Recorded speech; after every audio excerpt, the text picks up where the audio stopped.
بسم اللہ الرحمن الرحیم۔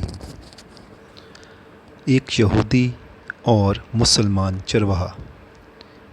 ایک یہودی کا گزر مسلمانوں کی ایک بستی سے ہوا۔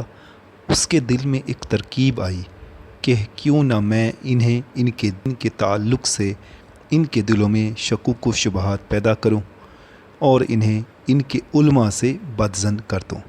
بستی میں داخل ہونے سے پہلے ہی ایک چرواہے سے ملاقات ہوئی۔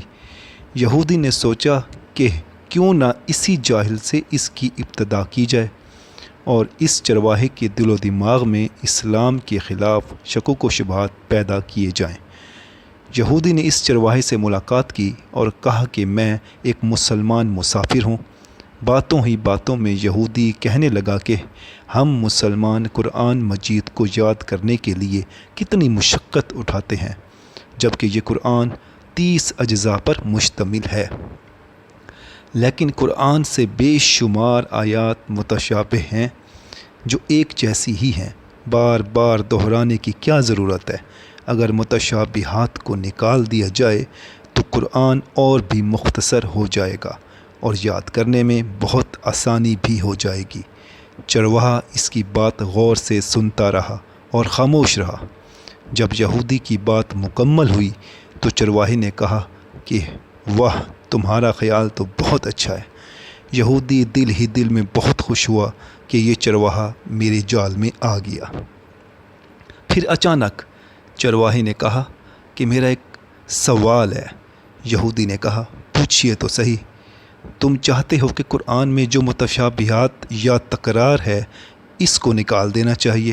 ہاں بالکل، میرا یہی خیال ہے کہ جو آیت ایک مرتبہ سے زیادہ ہو اس کو قرآن سے خارج کر دیا جائے تو قرآن مختصر ہو جائے گا اور یاد کرنے میں آسانی بھی ہوگی۔ چرواہے نے کہا مجھے ایسا لگتا ہے کہ تمہارے بدن پر بھی بعض اعضاء ایک سے زیادہ ہیں جو تکرار پیدا کر رہے ہیں جس کا کوئی فائدہ نہیں۔ کیوں نہ تمہارے 2 ہاتھوں میں سے ایک ہاتھ کو کاٹ دیا جائے، 2 پیروں میں سے ایک پیر ہی رکھا جائے، اس لیے کہ یہ تکرار ہے۔ 2 آنکھوں کی کیا ضرورت ہے؟ کام تو ایک سے بھی پورا ہو سکتا ہے۔ کیوں نہ تمہاری ایک آنکھ بھی نکال دی جائے۔ 2 کان اور 2 گردوں کی کیا ضرورت ہے؟ اس میں بھی تکرار ہے۔ اگر ان تمام تکرار والے اعضاء کو نکال دیا جائے تو تمہارا بدن بھی بالکل ہلکا ہو جائے گا اور غذا کی مقدار بھی کم ہو جائے گی اور تمہیں زیادہ جد و جہد کرنے کی بھی ضرورت نہیں رہے گی۔ کیا خیال ہے؟ یہودی اپنا سا منہ لے کر فوراً اٹھ کھڑا ہوا اور اپنی راہ لی۔ زندگی بھر یہی سوچتا رہا کہ جب مسلمانوں کے چرواہے کی یہ فکر ہے تو ان کے علماء کے افکار کیسے ہوں گے۔